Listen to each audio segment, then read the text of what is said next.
தம்பியோட அந்த காணொலியை பார்க்கும்போது அவருக்கு அதில் அவர் பேசுனதில் அவருக்கு இதயத்துக்குள்ள காயமோ வலியோ இல்லை, இருந்தால் அந்த மொழியில் அது வெளிப்பட்டுருக்கும். அது இல்லை. அதை கேட்கும்போது கஷ்டமாக இருக்குது. இப்போ நான் பேசி காட்டுறேன் பாருங்கள். இந்த மாதிரி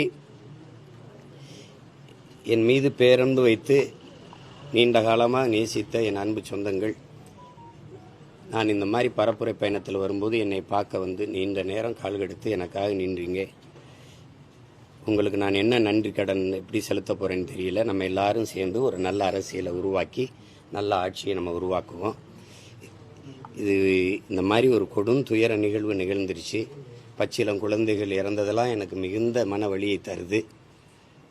அதில் இவ்வளோ பேர் உயிரிழந்திருக்காங்க. அதுக்கு நானும் காரணமாயிட்டேன். இந்த நிகழ்வை பொறுத்த வரைக்கும் தம்பி விஜய் அந்த இடத்துக்கு பரப்புரைக்கு போனதுனால தான் இது நிகழுது. நான் போகலைன்னா அது நிகழாதுல்ல. நான் போனதுனால தான் நிகழுது. அப்போ காரணம் யார்? மற்ற இடத்துலலாம் நடக்கலை, இங்கே ஏன் நடந்துச்சுன்னு சொல்கிறது இல்லை. அப்போ அந்த இடத்துல நடக்கணும்னு நினைக்கிறீங்களா? அந்த இடத்துல ஏன் நடக்கலைன்னு நினைக்கிறீங்களா?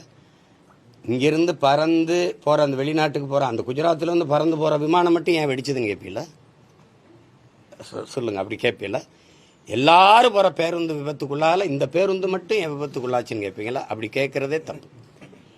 ஆள் புகுந்தாங்க, கத்தியால் குத்துனாங்கன்னா மருத்துவமனையில் போய் பார்த்தேன். ஒருத்தர் கூட கத்தியால் கீறின காயத்தில் வந்து படுத்திருக்கலையே. காலில் கையில் காயம், கழுத்தில் காயம், எல்லாம் மிதிச்சது. அவங்களே சொல்கிறாங்க, மயங்கிட்டோம், கீழே விழுந்தோன்னா மிதிச்சிட்டாங்க. சில பேர் நாங்கள் போகிறோன்னா இல்லை தலைவர் வந்துடுவார், நில்லுங்கன்னு எங்களை நிறுத்திட்டாங்க. அதில் நெரிசலில் சிக்கிட்டோம், மயக்கம் வந்துடுச்சு. இதான் சொல்கிறாங்க. ஏன்னா காலையிலேருந்து சாப்பிடல, நீர் அருந்தலை. தம்பிக்கிட்டே கேட்குறாரு தண்ணியை தூக்கி போடுங்க அப்படின்னு.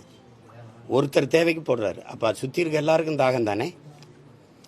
பேசும்போது அந்த வலியை அவர் கடத்தியிருக்கணும், ரொம்ப உருக்கமாக கடத்தியிருக்கணும். அது செய்யலை. இப்போ நம்ம பேசுகிறோம், மாண்புமிகு தமிழக முதல்வர் அவர்களுக்கு சட்டப்படி நீங்கள் நடவடிக்கை எடுக்கணும்னு இருந்தால் என் மேலே எடுங்க. என்னை நம்பி வந்தவர்களை, என் உடன் இருக்கிறவர்களை நீங்கள் கைது செய்ய வேண்டாம், அவர்கள் மேலே நடவடிக்கை எடுக்கலாம். இதுக்கு நான் தான் பொறுப்பு, என் மேலே நடவடிக்கை எடுங்க. இப்படி தான் பேசியிருக்கணும். நீங்கள் ஏதாவது பழி வாங்கணும்னு நினச்சா நீங்கள் என்னென்னா, இது எப்படி திரைப்பட கதாநாயக வசனமாக இருக்குது. எப்படின்னா அங்கே கதாநாயகி குடும்பத்தையெல்லாம் கட்டி வச்சுக்கிட்டு என்னை பிடிச்சி வச்சுட்டு கேட்கும்போது தொடர்தான் இருந்தால் என்னையை தொடு, அவங்களையெல்லாம் விடு அப்படின்னு வசனம் பேசுவோம்ல. அப்படி இருக்கு பார்க்கும்போது. அது நல்ல அணுகுமுறை இல்லை. கேட்கும்போது அது எப்படி பெறும்? அந்த சிஎம் சார் அப்படிங்கிறதே அது சின்ன பிள்ளை விளையாட்டுக்கு கூப்பிட்ற மாதிரி இருக்குது. ஒரு அந்த அவர் மேலே நம்ம உங்களுக்கு மதிப்பு இல்லாமல் போட்டோம். ஆனால் உட்கார்ந்து இருக்கிற அந்த நாற்காலி